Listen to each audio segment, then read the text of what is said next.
네, 안녕하세요. 귀로 듣는 역사 이야기 이기환의 흔적의 역사 43회입니다. 네, 안녕하십니까. 네, 오늘은 최근에 이렇게 갑자기 트로피 사냥이라는 말이 많이 나오지 않습니까? 네. 임 기자는 무슨 내용인지 아세요? 말 설명해 주시죠. 이 트로피라는 말이 원래는 고대 그리스 로마 시대 전승 기념물이라 그러는 거죠. 그러니까 전리품이라는 소리잖아요. 예. 그 말이 전리품이지 옛날 그 고대 사회 전리품이라는 거는요. 으뜸이 뭐냐면 이제 적군의 수급이라 그래가지고 예. 수급은 적군의 목이잖아요. 목. 수급을 얼마나 가져왔느냐, 네. 따왔느냐에 따라서 이제 전공의 등급을 갈랐으니까는요.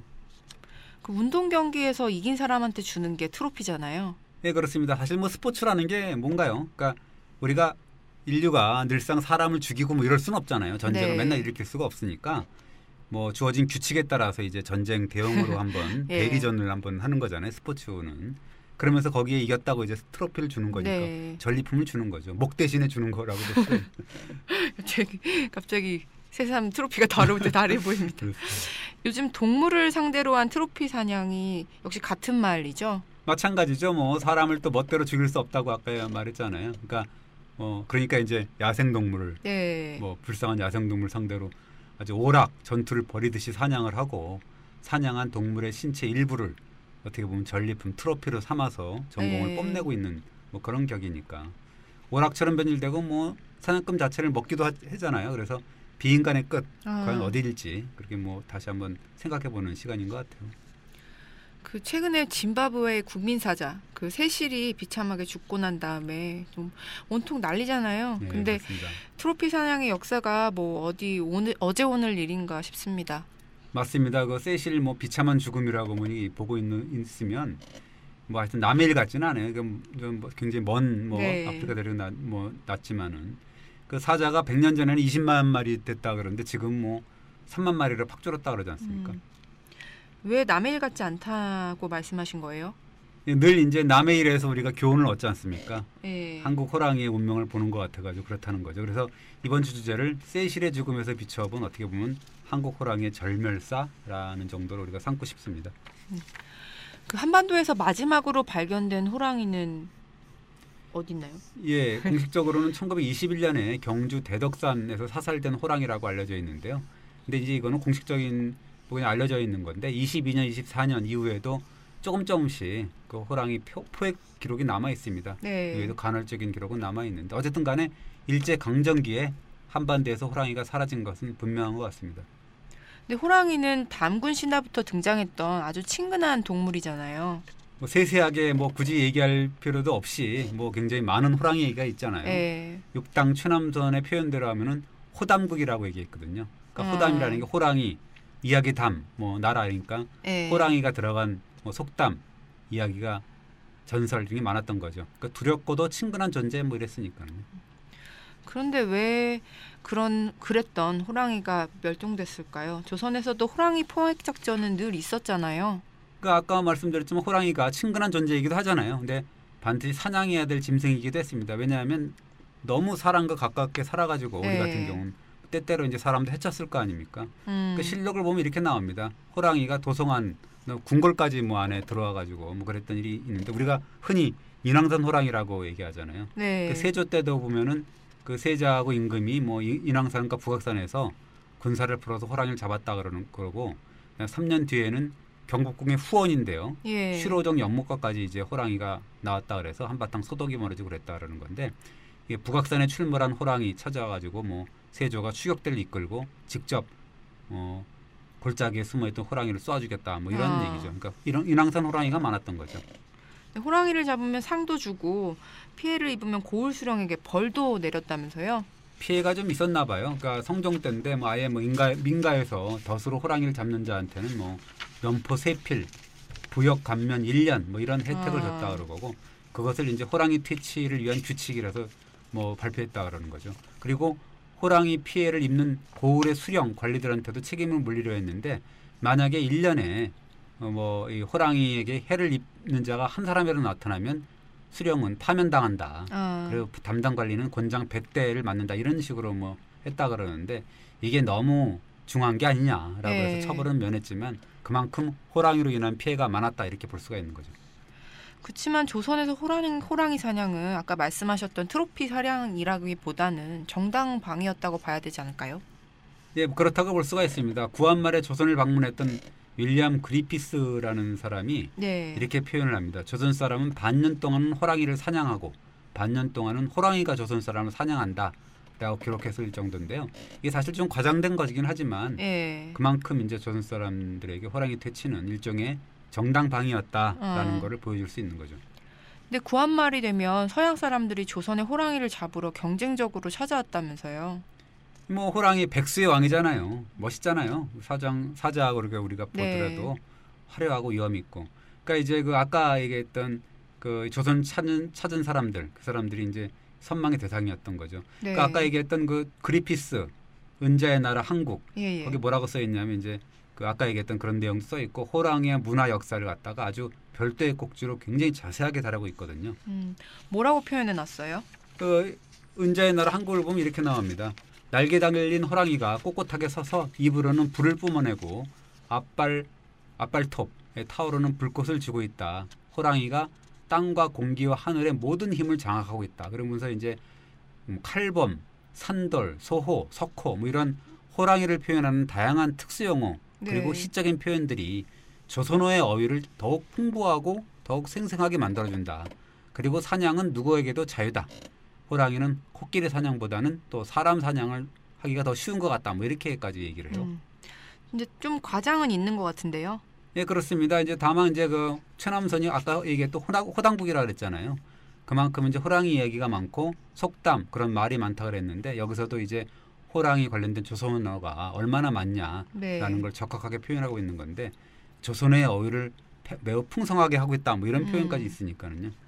그러니까 서양인들은 이런 조선 호랑이 이야기를 책에서 읽고 찾아왔다는 거네요. 예, 그러니까 지금 뭐 요즘에 아프리카에서 사자 사냥을 하는 사람들처럼 뭐 이른바 트로피 사냥꾼들이 대거 조선으로 물려왔던 거죠.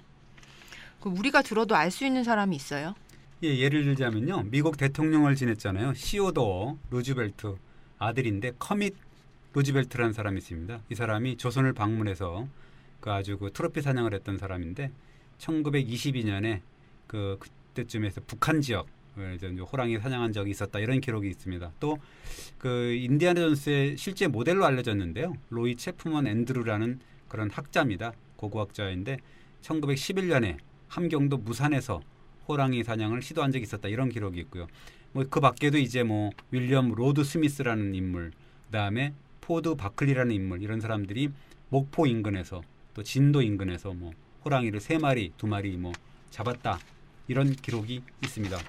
그리고 뭐 이제 그렇지만은 조선 호랑이를 멸종을 주도한 것들은 역시 그 일제라고 할 수가 있습니다. 그럼 조선 총독부인가요? 예, 그렇습니다. 이 총독부가 조선인들의 생명 재산을 앗아가는 해로운 짐승을 없앤다. 이래갖고 그거를 흔히 이제 하면 뭐 말로 해수 구제 정책 이렇게 얘기를 하는데 해수 구제 정책을 적극적으로 폈던 거죠. 근데 동물들이 무슨 해를 입혔다는 거예요? 예, 조선 총독부가 펴낸 자료가 있는데 조선 휘보라고 1917년 자료인데 이렇게 나와 있습니다. 1915년에서 16년 2년 사이에 호랑이, 표범, 늑대, 곰, 멧돼지 이런 맹수의 공격으로 사상자가 351명에 달했다라고 하는데요. 뭐 이 중에서 이제 호랑이한테 죽은 사람이 12명, 그중에 일본인이 1명 포함되어 있었고 표범한테 당한 사람이 4명, 곰은 1명이었다. 그런데 네. 늑대가 많아요. 늑대가 167명이었다. 이렇게 나오거든요. 근데 말씀 들으면 호랑이 표범 피해자보다 늑대 피해자가 훨씬 많은 거잖아요. 예, 그렇습니다. 호랑이는 뭐 2년 동안 12명이고 표범은 4명이었는데 늑대는 뭐 167명이라 그랬으니까는. 네. 호랑이 표범 입장으로는 좀 억울할 것 같은데 죄를 다 뒤집어 쓴 거잖아요. 예, 그렇습니다. 어쨌든 근데 이제 일제가 이제 조선인의 생명재산을 지킨다면서 대대적인 사냥을 벌였는데 1915년에만 경찰하고 헌병이 3,300여 명, 네. 공무원이 뭐 85명, 또 사냥꾼이 2,300여 명, 몰입꾼이 뭐 한 10만 명 가까이 됐다고 동원됐다 그러는데요. 그 사이에 얼마나 죽임을 당했어요? 대대적인 사냥이 벌어졌는데 그 이 15에서 16년 사이, 1915에서 16년 사이에 호랑이가 24마리 사냥됐다 그러고 네. 그 사이에 표범은 136마리, 곰은 429마리, 늑대는 228마리가 죽어나갔다 그러고 노루가 9,000마리, 토끼가 600여 마리 뭐 죽어나갔다 그럽니다.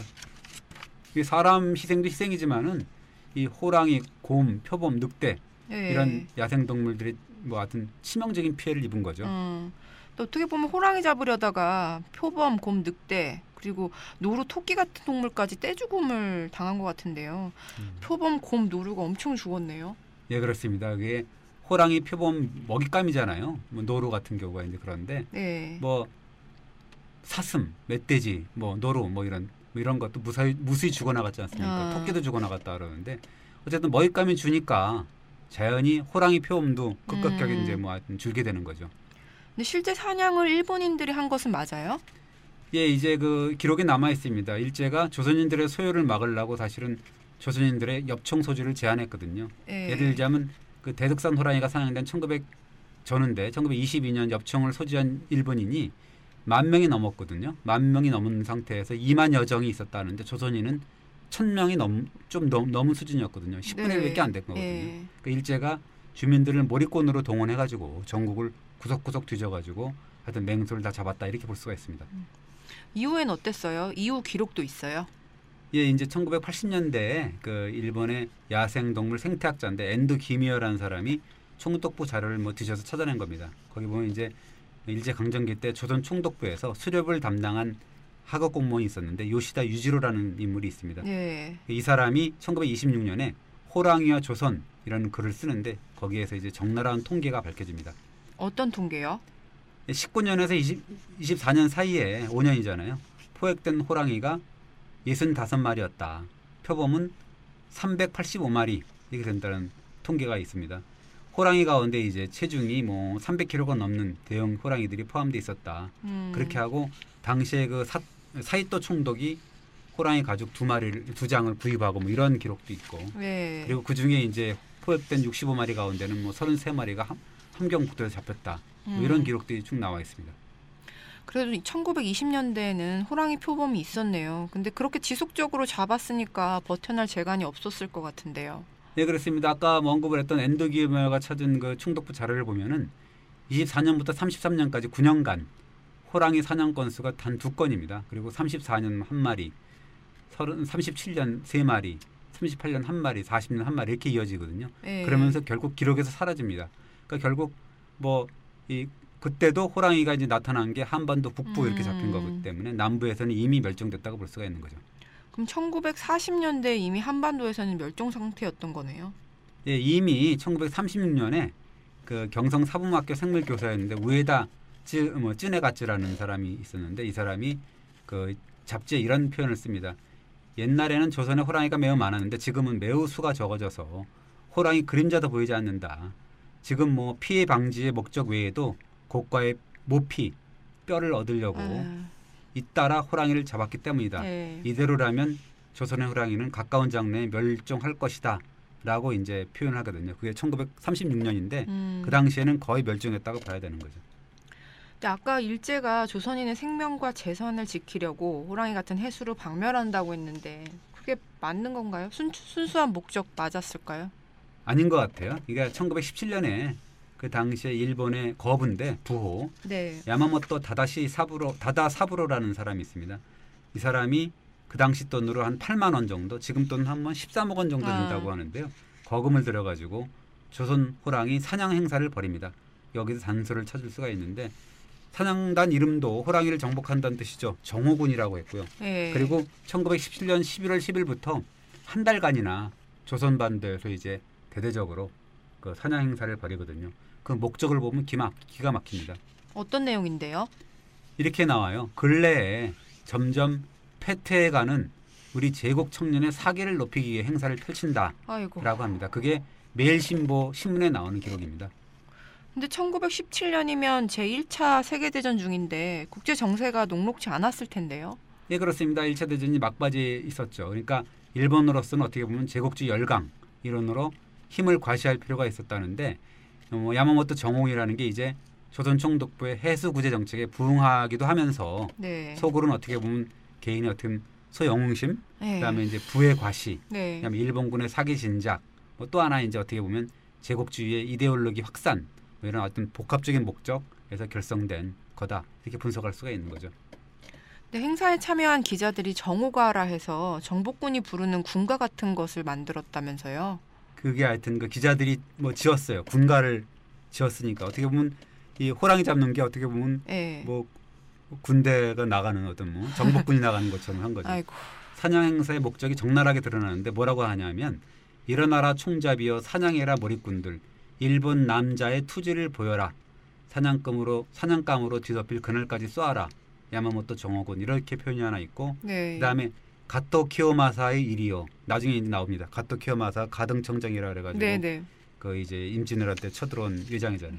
가토 키오마사의 일이요 지금은 야마모토 정오군 일본 남하의 담력을 보여주자 루즈벨트 그 무엇이랴 호랑이여 오랴 올해는 조선 호랑이를 모두 사냥하고 내년에는 러시아의 곰을 사냥하세 이런 군가를 지었습니다.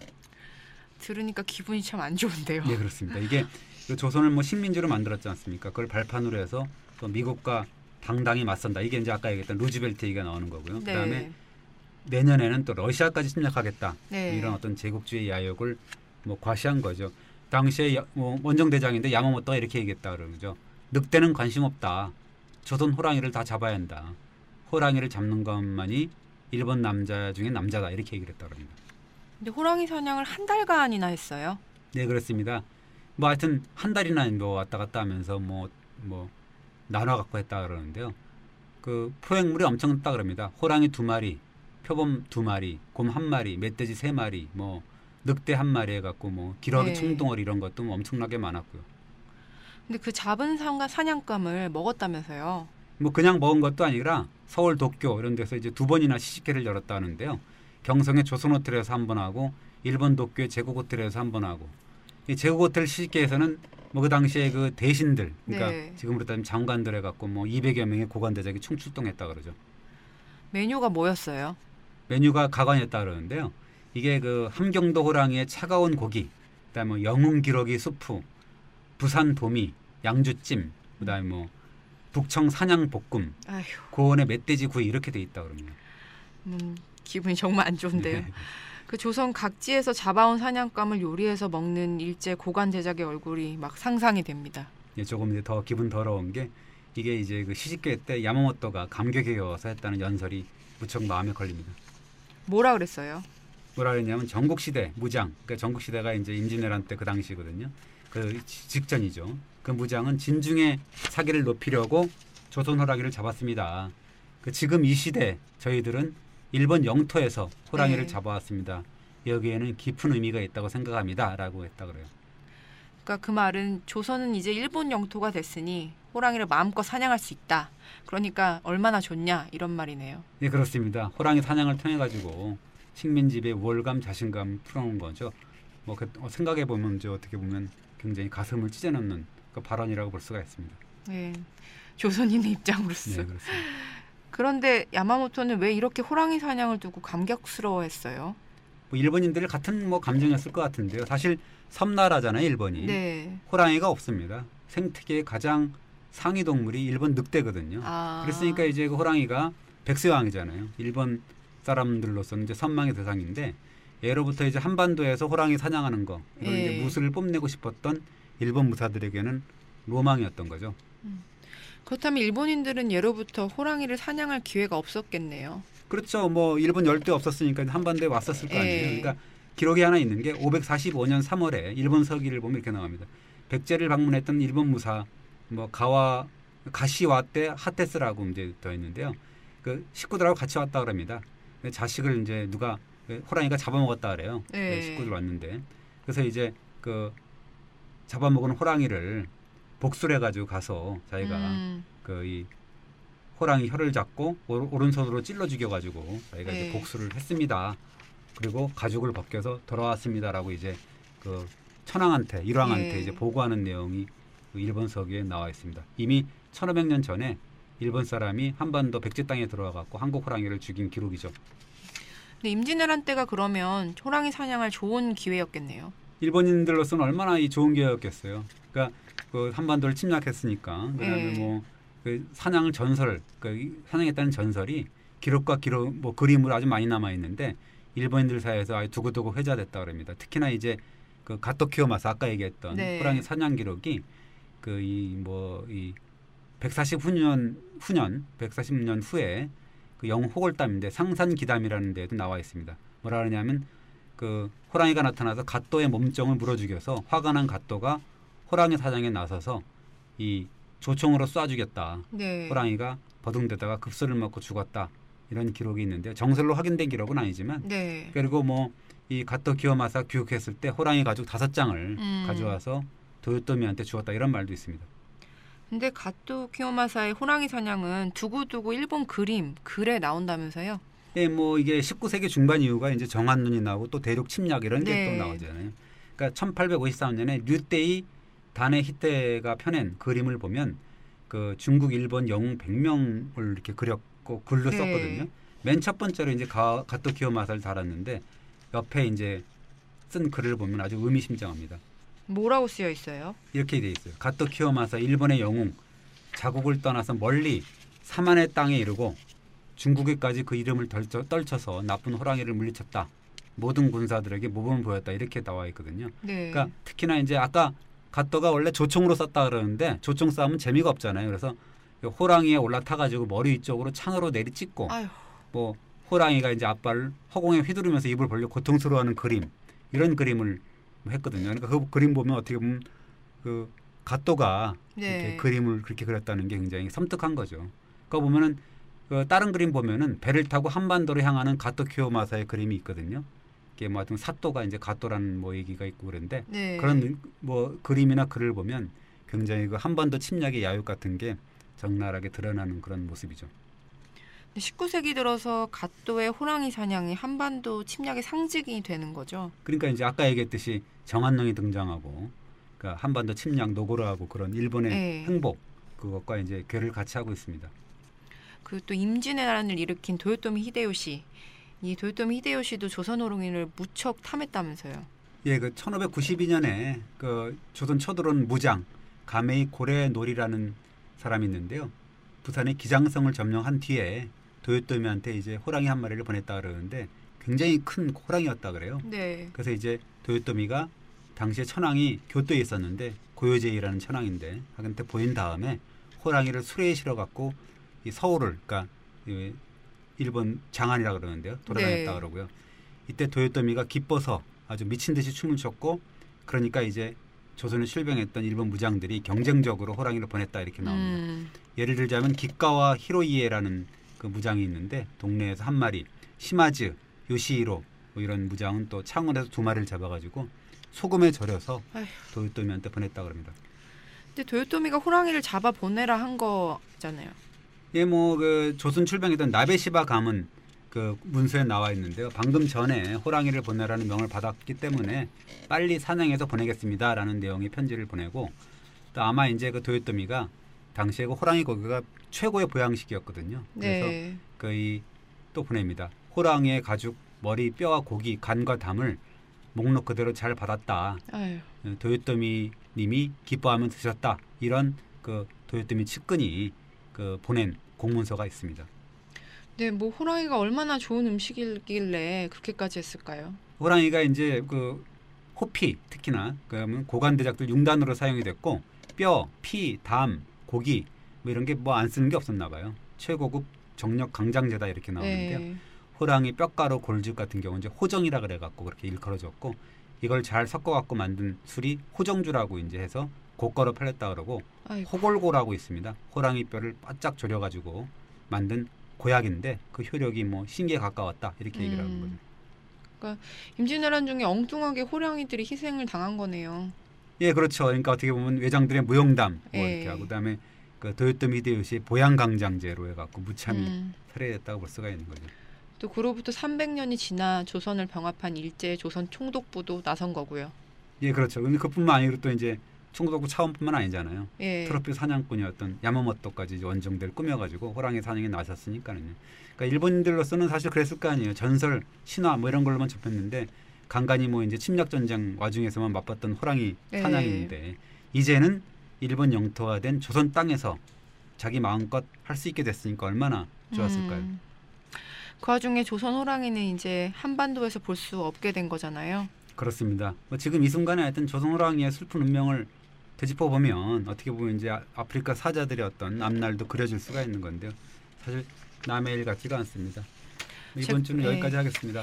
네, 감사합니다. 네, 고맙습니다.